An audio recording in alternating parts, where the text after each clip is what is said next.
अब सबसे पहले आज हम लोग क्या करेंगे, आज जो पहला अभी जो सेशन स्टार्ट हो रहा है वो है इंफ्रास्ट्रक्चर, यानी कि जो मशरूम का जो कमरा है उसका जो स्ट्रक्चर है वो कैसा हो, क्योंकि मशरूम में इंफ्रास्ट्रक्चर बहुत इंपॉर्टेंट रोल प्ले करता है। क्योंकि अगर इंफ्रास्ट्रक्चर में थोड़ी सी भी कमी हो सारी मशरूम जो है वो नहीं होगी, सारी क्रॉप खराब हो जाएगी। मशरूम क्या है, इंडोर कल्टीवेशन है, तो चीजें जो अंदर जो रूम है, रूम का जो इंफ्रास्ट्रक्चर है वो बिल्कुल मशरूम के अकॉर्डिंग होना चाहिए। दूसरी चीज मशरूम के बारे में कि उसे इंडोर कल्टीवेशन के साथ साथ वो क्या है, एक वर्टिकल कल्टीवेशन, यानी कि कमरे के अंदर कहीं भी रखिए रैक होगा, ये सिस्टमैटिक पैटर्न होगा, एक लेयर दो लेयर तीन लेयर इस तरीके से, ये वर्टिकल कल्टीवेशन है। तो उस वर्टिकल कल्टीवेशन के लिए या तो आपको बैम्बू रैक्स चाहिए या एरियल मेथड।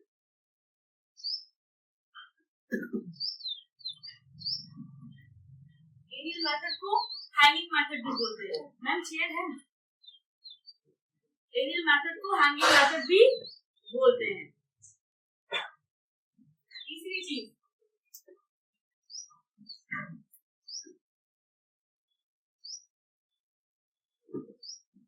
क्रॉस वेंटिलेशन,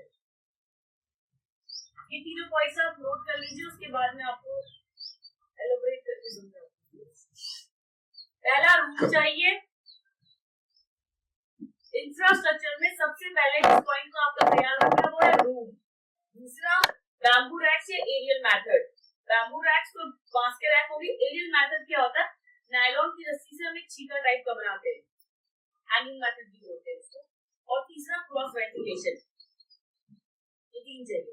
अच्छा, रूम में सबसे पहला पॉइंट है आपका रूम। तो रूम के लिए कंपलसरी नहीं है कि आपको कंक्रीट का ही कंस्ट्रक्शन करना है। हमने इसलिए मैंने तो इसकी ये पूरी बिल्डिंग बना दी कि मैं कहीं और जाके नए तरीके से पूरा फार्म सेटअप करती। सबसे अच्छी चीज मेरे साथ ये थी कि मैं ये थी, कोई और नहीं करता इस मशरूम के I was having some new concept, new idea, उस पे काम करना।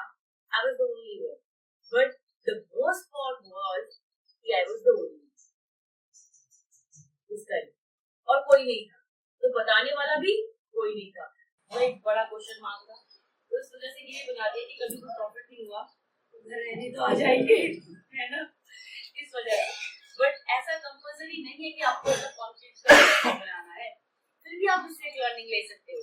आप जब इन रूम फ्लोर के अंदर जाएंगे और ये टॉप फ्लोर ये फर्स्ट फ्लोर सब में आप घूमेंगे, आप देखिए छोटे छोटे पोर्शन है, रूम्स टाइप पे डिवाइड है। आप अपने जो आपका घर खाली है, जो कंक्रीट का घर खाली है, तो आप रिलेट कर सकते हो कि यार इतना तो मेरा बेडरूम वो खाली है, या बेडरूम 10 बाई 12 का कमरा खाली है, एक किचन टाइप ऐसा खाली है, मैं यहाँ कर सकता हूँ। तो बहुत सारी चीजें आप इस स्ट्रक्चर से रिलेट करके कंपेयर करके स्टार्ट कर सकते हो। जो आपके कंक्रीट के सेटअप्स खाली है, कोई घर कोई कमरा खड्डा हो जाते हैं बहुत सारी जगह, जैसे हम लोग पहाड़ों में लगाते हैं मशरूम, तो वहां तो पूरा प्रॉब्लम ही माइग्रेशन है और सारे लोग छोड़ के जा रहे हैं, पोस्ट विलेज हो चुके हैं, लोग रहते ही नहीं है वहां पे। तो वो ही सबसे बड़ा सोशल इशू है, सोशल प्रॉब्लम है। And what we are doing कि हम वो जो सेटअप वहां पे जो घर खाली है उसका यूटिलाइजेशन कर रहे हैं। यहाँ कंक्रीट का बनाएंगे तो बहुत महंगा पड़ेगा, वहां जाके पूरा सेटअप वहां पे जब सेट करते हैं तो हमें बहुत सस्ता पड़ता है। इसके अलावा बट ऐसा अगर ये भी हो सकता है कि अगर आपके पास लैंड है और कंक्रीट कंस्ट्रक्शन नहीं बहुत कॉस्टली पड़ रहा है, तो आप लोग छप्पर देखा आप लोगों ने, झोपड़ी पुराल की जो बनती है, बांस का पूरा स्ट्रक्चर तैयार होता है, उसके ऊपर झोपड़ी होती है, आप वो भी बना सकते हैं। लेकिन वो कॉस्टली नहीं पड़ेगा, नहीं वो बहुत सस्ता पड़ेगा, कंक्रीट के कंस्ट्रक्शन से बहुत सस्ता पड़ेगा आप, पर कंक्रीट के कंस्ट्रक्शन से सस्ता पड़ेगा, है ना। और इसके बाद अगर आप लोग मिट्टी के घर पुराने गांव में, आप उसमें भी मशरूम लगा सकते हैं। खिड़की दरवाजे तो होती है ना, क्रॉस वेंटिलेशन तो होगा ही उसमें, आप उन मिट्टी के घरों में भी मशरूम लगा सकते हैं। इसके अलावा अर्थ बैग हाउसिंग यहाँ पे है, जो लाइफ बहुत ज्यादा है, बट वो कंक्रीट का नहीं, कंक्रीट में जैसे तो ईंटों से नहीं बनाया हुआ है। वो जो बैग्स होते हैं उसके अंदर मिट्टी यानी कि मड को भरा गया है और पूरा स्ट्रक्चर बना है। आप वो देखेंगे तो उसका कंक्रीट से वो मुझे लगता है कि 50% डाउन होता है। जहाँ आपका 3 लाख का कमरा हो रहा होगा वो शायद 1.5 लाख में हो जाता है, मैक्सिमम टू मैक्सिमम 2 लाख रुपए में हो जाएगा। तो कुछ ऐसी चीजें आपको पूरा विजिट कराया जाएगा। वो इंसुलेटेड भी है क्योंकि जो दीवार होती है वही पूरी होती है और मिट्टी की होती है। और आपने देखा जो आर्मी वाले होते हैं वो एक इस तरीके से बनाते हैं, जो बंकर टाइप बनाते हैं, पर उसमें क्या है उसको पूरा प्लास्टर किया गया, बहुत मोटे प्लास्टर किए हैं, 3 लेयर्स चढ़ती है उसके ऊपर। नेपाल में या जो गल्फ कंट्रीज है आप लोग देखोगे अर्थ बैग हाउस उसको बोलते हैं, अर्थ बैग हाउस। अगर आप गूगल में सर्च मारिएगा सारे अर्थ बैग हाउस की आपको बिल्डिंग दिख जाएगी। बहुत फ्लेक्सिबल होती है। नेपाल में सबसे ज्यादा बनाया जाता है बिकॉज़ ऑफ अर्थक्वेक, है ना, वो टूट जाते हैं कंक्रीट के कंस्ट्रक्शन, वो फ्लेक्सिबल होता है ना, फ्लेक्सिबल होता है तो वो उसमें वो टूटता नहीं है, ब्रेकेज नहीं होता, काफी सही रहता है। तो आप ज्यादा उसको एक्सेप्ट कर रहे हैं, सस्ता भी होता है, इंसुलेटेड भी होता है, रोड बन जाते हैं पूरी बिल्डिंग। आप देखिएगा 1 सेकंड फ्लोर थर्ड फ्लोर ऐसे करके आप गूगल में अर्थ बैग हाउस डालिए पूरा आपको मिल जाएगा। अभी मत डालना, आप लोग मेरी बात सुन लेना आपने 7 o'clock गूगल में अर्थ बैग हाउस डालिएगा।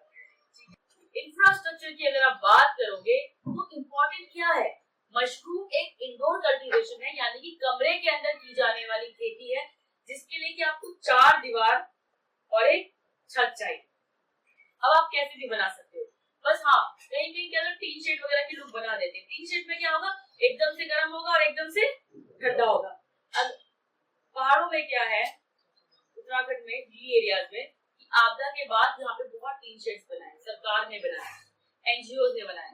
अब वो टीन शेड भी खाली पड़े और वो बना दिए। पहले तो हम बोलते चलो मत बनाओ, पर उसके खिड़की दरवाजे सब है, लोग वहाँ रहते थे, वो बना दिए। तो हम लोग उनको ये बोलते हैं कि उन टीन शेड के ऊपर आप कुराल की एक मोटी सी चादर लगाओ पूरी। अगर गर्मी होती है तो आप उस कुराल में अगर स्प्रे करोगे तो टेम्परेचर डाउन हो जाएगा, और अगर सर्दी हो और अगर ठंडा होता है तो कुराल क्या करेगी, गर्माहट गर्म करती है ना, तो वो अंदर का टेम्परेचर में मेंटेन रखेगी। तो कुछ ना कुछ अगर ऐसा है तो आपको उसके ऊपर एक और लेयर ऐसी डालनी पड़ेगी जिससे कि वो इंसुलेटेड रहे। मतलब कि जो बाहर का एटमॉस्फेयर का टेम्परेचर है, जो वेरिएशंस है, वो इस तरीके से कमरे के अंदर इफेक्ट ना करे क्रॉप को। दिन में एकदम से गर्म हो जाएगा, एकदम से ठंडा, जो राजस्थान से आया है वो तो वहाँ पे यही होता है, एक्सट्रीम हो जाता है। यहाँ तो कुछ भी बैलेंसिंग रहता है, वहाँ बहुत एक्सट्रीम होता है। तो इन सब चीजों का ख्याल रखना है कि अब जो भी 4 दीवारी एक कमरा एक छत बनाए, किसी का भी बनाए, कम से कम इन्वेस्टमेंट में बनाए, ये मेरा आप लोगों के लिए एक राय होगी, पर इंसुलेटेड होना चाहिए। अच्छा, दूसरा पॉइंट है एरियल मेथड या बैम्बू मेथड।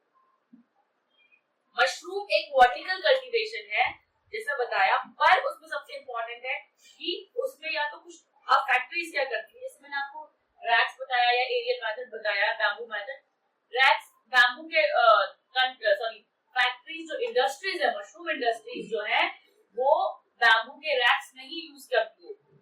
कम से कम अगर कोई इंडस्ट्री उतरती भी है मशरूम बिजनेस में तो वो 4 से 5 करोड़ के इन्वेस्टमेंट के साथ उतरती है। And what we have done, we made it mushroom cultivation very simple and easy. कोई टेक्निकलिटीज नहीं, वो टेक्निकलिटीज को मैंने हटाया है। ये जो आपको बता रही हूँ आप ऐसे स्टार्ट करो, ये अपना खुद का कॉन्सेप्ट है, आप इस तरीके से करिए, कोई जरूरत नहीं है। क्योंकि आप अगर फैक्ट्री का एग्जांपल दूंगी तो वो 15 बाई 15 के कमरे में एल्यूमिनियम रैक लगाते हैं, वो 1.5 लाख का। वो उसी 15 बाई 15 के कमरे में आपका आयरन रैक लगाते हैं, वो आपका करीबन 1 लाख का आता है। और वही 15 बाई 15 के कमरे में हम लोग बैम्बू रैक्स लगाते हैं, उसका कॉस्ट आता है अराउंड 15,000 बैम्बू रैक्स। और वो लोग वो कहते हैं बैम्बू नहीं, बहुत सारे लोग कहते हैं बैम्बू नहीं, 4 साल लाइफ है। 4 साल मुझे खुद बैम्बू रैक्स यूज करते हुए हो गए हैं। सिंपल आपको क्या करना है, जब आप बैम्बू रैक इस्तेमाल करेंगे तो कपड़ा लेना है, आपको ग्लव्स पहनना है, तुम्हें कपड़ा लेना है, पेंट की बाल्टी लेनी, जो भी आपको प्राइमर वाइबर जो मिलाना है मिलाओ उसमें, और बैम्बू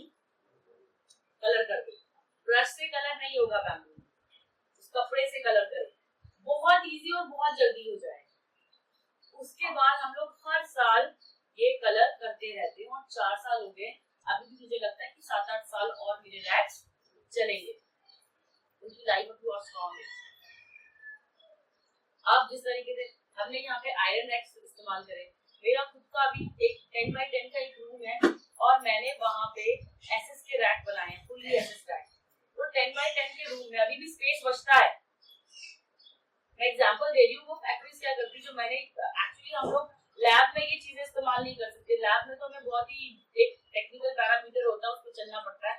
तो मेरे 10x10 के रूम में ऐसे फुल्ली एसएस रैक्स बने हैं जिसमें कि अभी भी 50% स्पेस बचा हुआ है और मेरे रैक 1 लाख के हैं। यही फैक्ट्री करती है। ये शॉर्टकट, ये जो मैंने इजी मेथड बताया है, हम मशरूम में कर सकते हैं पर स्पॉन में नहीं कर सकते। स्पॉन की जो लैब होती है, बहुत ही हाइजीनिक पैरामीटर्स होते हैं, वहां तो लोहे से भी कंटामिनेशन आ जाता है। फुल्ली एसएस मशीनरीज हम इस्तेमाल कर रहे हैं, तो ऐसे ही फैक्ट्रीज करती है बहुत बड़े लेवल पे। तो ये चीजें आपको नहीं करनी है क्योंकि इसकी जरूरत नहीं है। वो सारा का सारा जो प्रोडक्शन में पैसा लगाती है, वो इंडस्ट्री जो मशरूम इंडस्ट्री पैसा लगाती है, वो सारा का सारा आपका इंफ्रास्ट्रक्चर पे लगता है। प्रोडक्शन कॉस्ट में तो आपके और उनमें ज्यादा डिफरेंस नहीं होगा, थोड़ा बहुत ही होगा। पूरा भूसा होलसेल में ले लिया, एक बार लगा दिया, कितना 10% या 20% डाउन आ जाएगा, 30% भी डाउन आ जाएगा, इतना ज्यादा नहीं जाता। जो उनका इन्वेस्टमेंट होता है वो इंफ्रास्ट्रक्चर पे होता है। आपको मैंने छप्पर वाला कमरा बताया, ठीक है, आप लगाइए आराम से, फुल्ली लगाइए, 20, 30, 40, 50 हजार रुपए में आप अपना एक कमरा बना दीजिए छप्पर का, 100 गज का समथिंग कुछ ऐसा बना सकते हैं। अब वही ये पफ पैनल वाला रूम मैंने 10 बाई 10 का बनाया है, ये जो कोल्ड स्टोर बनाया है, इसका कॉस्ट 3.5 लाख रुपए आया। तो चलो उनका ये कोल्ड स्टोर था, इसका 3.5 लाख रुपए आ गया, उनका कितना आएगा? पफ पैनल होता है एएचयू होता है, कम से कम 2 लाख तो बैठेगा ना, फिर भी 1.5-2 लाख इतने छोटे कमरे का, और वो कितना ज्यादा बनाते हैं।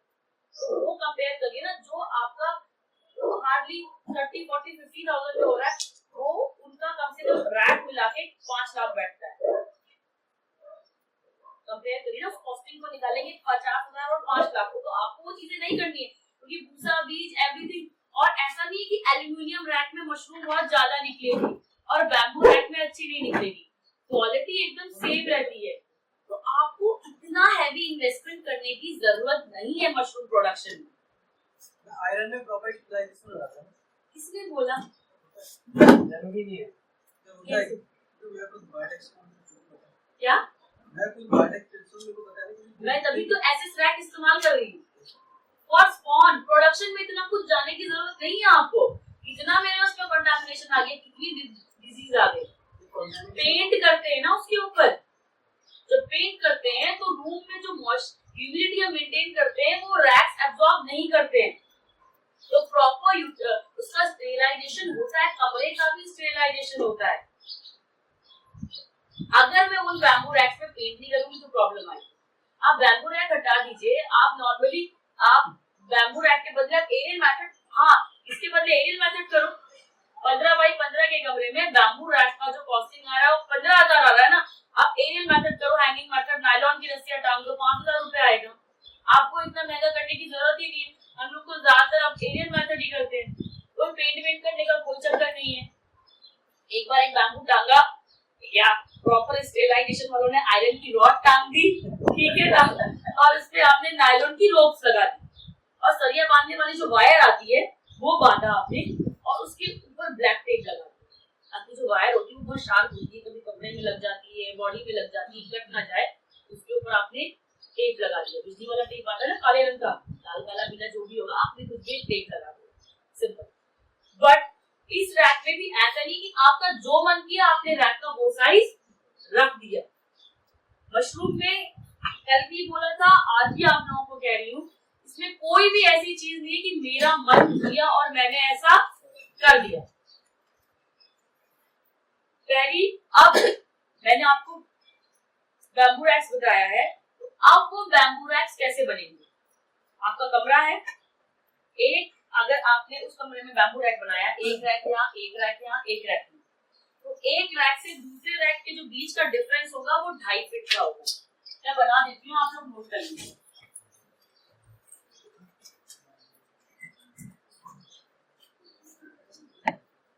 देखिए रैक बने,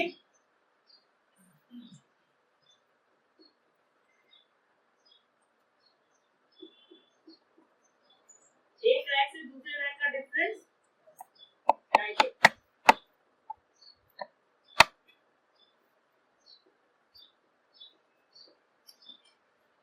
अगर आप लोग जमीन से बनाएंगे तो जमीन से ऊपर जब आप 2.5 फीट करेंगे, जमीन से करीबन 4-5 इंच ऊपर एक और रैक बना दीजिएगा। या तो जमीन से ऊपर अगर आप लोग रैक बनाते हैं, मतलब ऐसे नहीं कि जमीन से चिपका के बनाना एक रैक, जमीन से कितना 4-5 इंच ऊपर, ताकि झाड़ू वगैरह धोना सफाई आराम से हो जाए, उनकी क्लीनिंग इजीली हो जाए। और एक रैक से दूसरे रैक का जो डिफरेंस होगा वो 2.5 फीट होगा। 2.5 फीट का इसलिए मैंने आपको बताया क्योंकि जैसे जो मॉडरेट, जो गढ़वाल से या जो हिली एरिया से लोग आए हैं, जो मशरूम पहाड़ों में जाके लगाएंगे, उनके लिए तो उन्हें पूरे साल ऑयस्टर मशरूम लगानी है, उनको कोई हेडेक नहीं है, वो आराम से एरियल मेथड कर ले, जो मैंने अभी मैं आपको नेक्स्ट बताऊंगी। पर जो लोग ऐसी जगह से आए हैं जहाँ पे कि वो लोग चाहते हैं कि वो ऑयस्टर लगाए, लीची भी लगाए, पर साथ में बटन मशरूम भी लगाएं, उनके लिए फिर ये ही सही है कि आप लोग बैम्बू रैक्स लगाइएगा। अगर इन केस आप लोग if you are thinking about button, और बटन में फिर से वही है कि आपको हैवी इन्वेस्टमेंट करना पड़ेगा।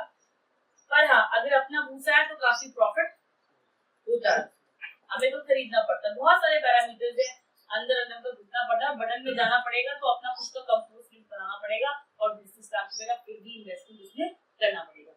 पर अगर आप लोग चाहते हैं कि आप लोग बैम्बू मेथड बनाएं तो उसमें 2.5 फीट मैंने आपको इसलिए बोला है कि एक बार आपने बना दिया तो आप 2 फीट तो करोगे नहीं ना दूसरी मशरूम के लिए, फिर एक मशरूम में 1.5 फीट भी चलेगा तो और नीचे नहीं करोगे ना उसे, तो एक ही बार बार खोलना, उसको फिट करना इज नॉट पॉसिबल। तो बेटर है कि आप उसे 2.5 फीट ही लीजिए। उसका कारण ये है, बटन मशरूम का जो बैग होता है ना 10 किलो का होता है, 2 किलो के ऊपर एक केसिंग की लेयर होती है, फिर मशरूम ऐसे निकलती है। ऑयस्टर मशरूम तो चारों तरफ से निकलेगी, 2.5 फीट के बदले 2 फीट भी रहे तो कोई दिक्कत नहीं है, 1 फीट भी चल जाएगा अगर छोटे बैग में। पर जो मिल्की निकलती है, जो गर्मियों में लगाना चाहते हैं और वो बैम्बू मेथड में लगाना चाहते हैं, तो ये मिल्की मशरूम निकलेगी। 4 किलो का एक बैग होता है, पर मिल्की मशरूम इतनी लंबी होती है, 10-12 इंच, इसलिए 2.5 फीट गैप रखिएगा। और 2.5 फीट गैप रखने के बाद जो रैक है उसकी चौड़ाई कितनी हो, आप अपने रैक की जो चौड़ाई है वो उतनी रखिएगा जहां तक आपका हाथ पहुंच पाए। ऐसा नहीं कि दीवार से 5 फीट कर दिया और 5 फीट तक ही आप काम कर पा रहे हो, 5 फीट से आगे आप नहीं जा पा रहे। जहां तक आपका हाथ पहुंच पा रहा है 1.5 फीट 2 फीट उतना ही आप अपने रैक की चौड़ाई रखिएगा। दूसरी चीज, यहाँ से आपने 1.5 फीट कर दी, यहाँ से आपने 1.5 फीट कर दी, कहीं से भी, और बीच में अगर आपको लगता है कि बहुत स्पेस है, आप 2.5 फीट यहाँ से कर सकते हैं, 2.5 फीट, और 2.5 फीट आप इस साइड से फिर यहाँ से भी हैंडल कर सकते हैं। तो आप बीच में एक बड़ा सा बेड बना सकते हैं। बेड मतलब एक नहीं, 1 2 3 4 वही सेक्शन में बड़ा सा बनेगा, अंदर जाके देख लीजिएगा। उसकी चौड़ाई आप 4-5 फीट कर सकते हैं, क्योंकि आप दोनों साइड से उसको हैंडल करेंगे। दूसरी चीज, ये आपके रैक है, ये रूम है आपका, रूम के अंदर रैक है, ये सारा बैम्बू रैक है, ये बीच का भी रैक है। अब इन रैक्स के बीच में आप करीबन कुछ नहीं तो 2 फीट का रास्ता छोड़िएगा अपने चलने के लिए। 2 फीट का रास्ता रैक्स के बीच में से, आप भी तो मूव करोगे ना, अपने लिए स्पेस तो छोड़ना ही है, तो 2-2.5 फीट अपने लिए भी छोड़िएगा ताकि आप इजीली मूव कर पाओ। सीढ़ी वगैरह भी खोल ली हो तो आसानी से खुल जाए।